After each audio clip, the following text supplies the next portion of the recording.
Are you considering a lifestyle change in retirement? Well, many people these days are ditching traditional life for nomadic life in retirement during their retirement years.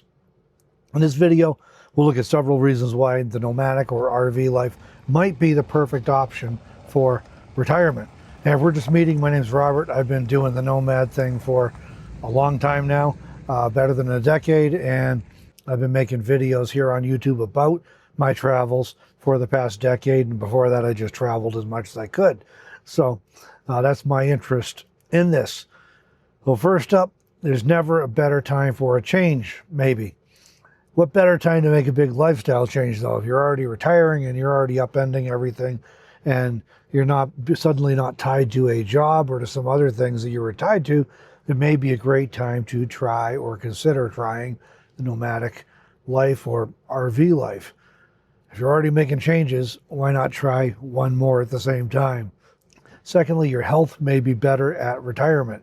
And I know this might sound cynical or whatever, but often your health is better at retirement than it may be in a few years after retirement. So again, not to sound cynical, but that's true.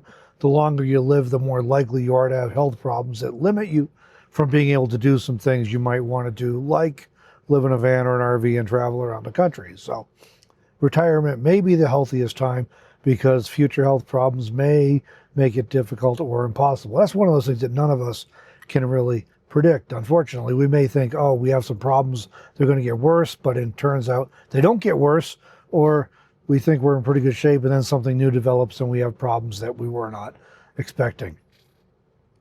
And third, there is so much to see in the US of A. Now, I know some people who watch this channel are in other countries. I would assume it's true in your country too, if you're somewhere else. But here in the US of A, where I'm at, we have so much to see. I've been traveling my entire lifetime and the last 10 years or so full time, and I still have not seen everything. In America, matter of fact, I haven't come anywhere close to seeing everything in the US of A, and I know it. So just in this country, you could spend the rest of your life, however old you are right now, you could spend the rest of your life exploring around the country and never see it all. And being a nomad or an RVer is a great way to be able to see family and friends. You can strategically travel to see family and friends more often than you might otherwise be able to. And what happens for a lot of nomads, and this has been true for me too, is that in some ways, nomads are able to see loved ones more frequently than when they lived traditionally in one place, because it was a bigger deal to travel. So if you're already traveling anyways, your house is in your vehicle, you just kind of plan your trips, and maybe you plan your winter or your summer travel to get around to see people you want to see.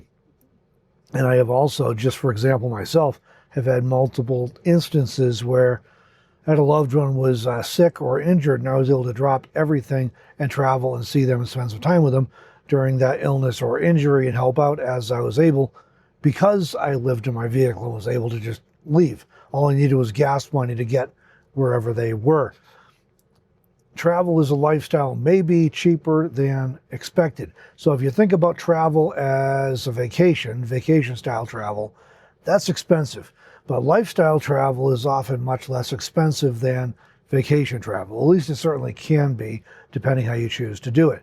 Vacation style travel is very expensive. You're traveling around, even in an RV, you're putting a lot of mileage on, you're going to different places trying to see things, you're staying in RV parks or campgrounds that are expensive, you're eating out a lot, going to tourist attractions that cost money, all these things that adds up, and you can spend just as much money as you do when you're living in a house.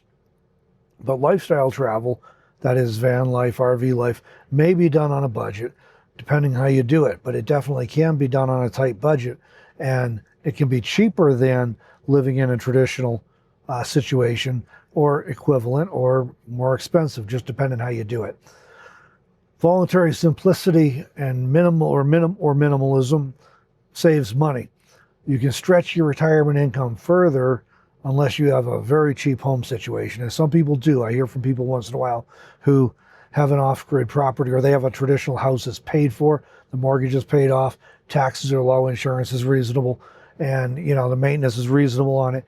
In that case, it may not be that big of a financial savings. But for a lot of people who are making mortgage payments or hefty rent payments, and the rent's going up every year, of course. Making those hefty mortgage payments, taxes that go up every year, insurance that goes up every year, the maintenance on a house, the utilities on a house, all this stuff. So for a lot of people, the whole voluntary simplicity lifestyle that we're talking specifically van life or RV life here, it works out to allow you to stretch your retirement income further. Now, living simply in a van or RV may be quite expensive. As I mentioned, depends how you do it. Avoid debt, obviously.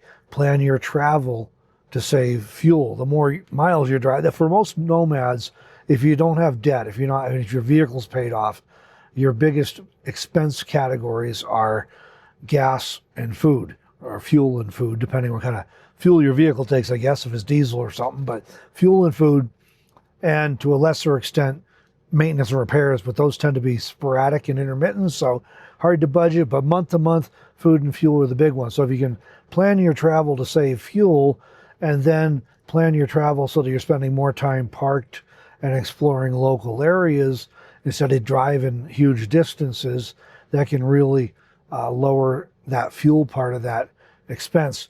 It is possible, especially out here in the western U.S., not quite as easy in other parts of the country, but out here in the western U.S., it's very possible to boondock or camp for free or very cheaply, very low cost, if you choose to do that. Usually don't have many services, maybe often no services at all, just a place to park, but you can park for free or next to nothing as long as you're set up to do that, and you're not paying rent then, effectively. Cooking healthy meals at home in your rig, again, or at your camp, saves a ton of money over eating out and is healthier. And, practicing enjoying cheap or free entertainment and hobbies. You're not going out doing the tourist things, spending a lot of money. So you do these things, you can live quite inexpensively in a van or RV. But the whole, business of stretching your retirement income further, making do on a limited income, is not automatic or guaranteed with van life or RV life. But it is very possible to live cheaply by embracing voluntary simplicity as a nomad. So nomadic or RV life may be the perfect option for some people for retirement. Opportunities to travel, to see new places, to enjoy new experiences, to visit loved ones, and to save money if you want.